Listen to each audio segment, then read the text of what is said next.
Good morning, everybody. Hey, it's Alexander A. Manzoni, and we're gonna do some American Carnage. Woo! Yeah, let's do it. You ready for it? I hope you are.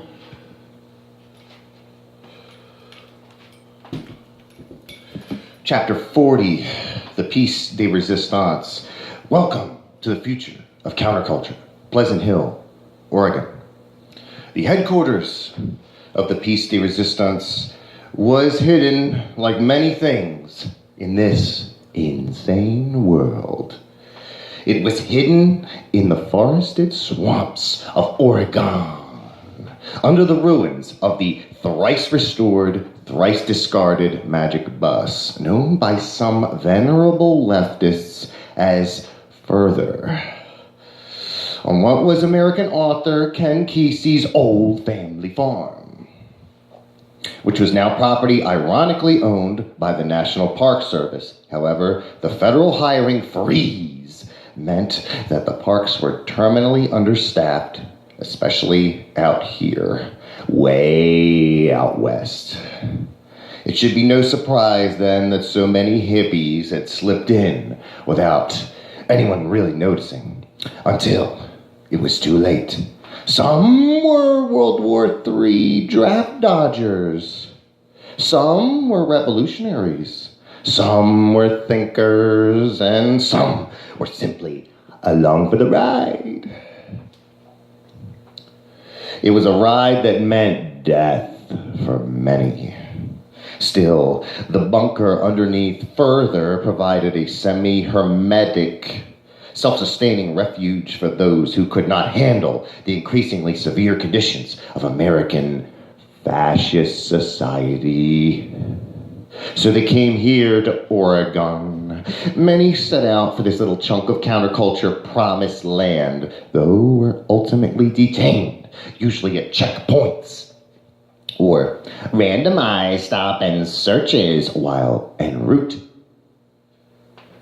The uninitiated were never directly told the exact location of the bus. That way, the government stooges couldn't torture the GPS coordinates out of them, which is exactly what they would do upon capture. It will be the first thing they'd get to, that is, after filing the proper documentation with those upstairs as well as down, and inputting that data directly into the system through antiquated type boards with intolerably loud sticky keys. This jangling, interminable symphony personified these modern government agencies to a T.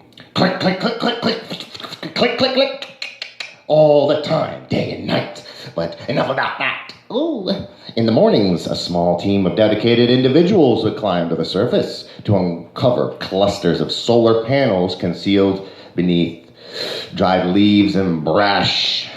Then they would recover what fresh water they could muster from the collection system.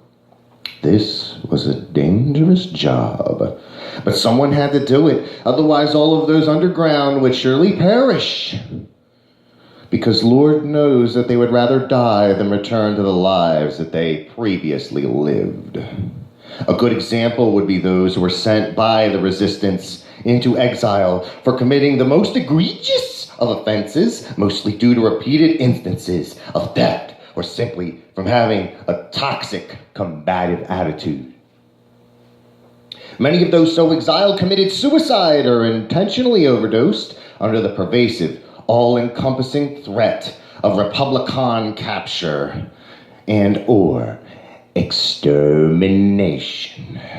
Others died of exposure to radiation and the elements. Others were attacked by wild animals, tumorous bears, balding timber wolves, kill-crazy cougars, ill-tempered eagles with cataracts in their eyes. Nobody ever said that life in post-nuclear American wasteland was easy. Well, except the ultra-billionaires. But even then, they sometimes had a lot to deal with themselves. Take kidnappings. For example, nobody was trying to ransom off any poor people, let alone the blacks, or any of the other marginalized racial cross-sections. That was because there just wasn't enough money in it. There had to be a big payoff. And that was what Rex's capture originally assumed would be done, whence Rex was transferred into the care of the malevolent Al-Sana. Instead, Al-Sana embarked on the path of training him for his new life as a very visible member of the revamped, reinvigorated, reunited, worldwide caliphate, the poor, ignorant bastard. It was here in the swamps of Oregon that what could possibly be the next phase of the American Revolution was conceived. It took a different breed of thinker, indeed, to overcome the ideals that had been hammered into them since birth.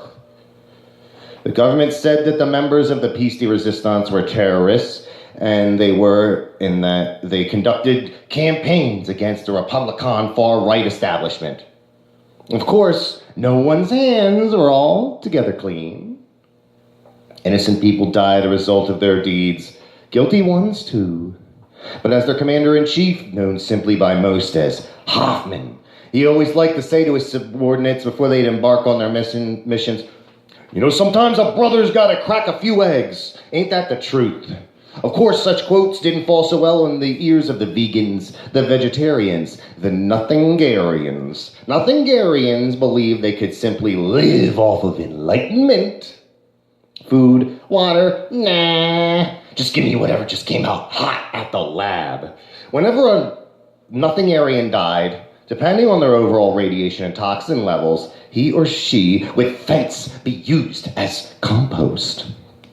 Let nothing go to waste, especially a nothingarian, would say. That's what top flight science officer Nichols always said. It turns out that one can only go on a pure diet of psychedelics and watered-down American Buddhism for so long before, dying of malnutrition. Some of the hippies reinforced the belief that the ghosts of the dead, composted and reused to grow psychedelics, would return to them during their trips with so-called prophetic messages. Hoffman took this as a clear sign that some people's doses need to be seriously adjusted. Though you never know, their essence was there. The question was whether it was due to providence or suggestion. All Hoffman knew was that he had to keep a semi-clear head if he had any hope of keeping this chaotic boat afloat. His doses were low, not microdoses, just relatively low ones. The lab was, of course, where the Piece de Resistance science officers made most of their drugs. It was a valuable, if inherently dangerous and dubious, source of income. They also grew aeroponic cannabis and cultivated grandiose masses of psilocybin mushrooms and truffles, both psychedelic and non. The cannabis was especially useful as so many were afflicted with the effects of radiation and subsequent malignant cancers. Since they were considered terrorists, any suspected and officially labeled members were not subject to medical allowance. The medical allowance that allowed for the anti-cancer, anti-radiation medications that the whole of the legitimate citizen population was given. And since they were smoking so much dope, the smoking lounge had to have an extra exhaust fan installed on the surface. It was connected to a hollowed-out tree stump near a particularly deep area of the swamp. When the smoke came out, it usually condensed and fell around the swamp, mixing with the mist on cold mornings. The noxious smell of organic decay concealed its true nature. Although Hoffman was the current de facto leader of the PDR, he was not the founder. No. For all anyone knew, the highest professor of alchemical and lysergic sciences, Leary McKenna, was still locked up in Gitmo Tower. That's the end of part 1 of this. We're going to go back to part 2.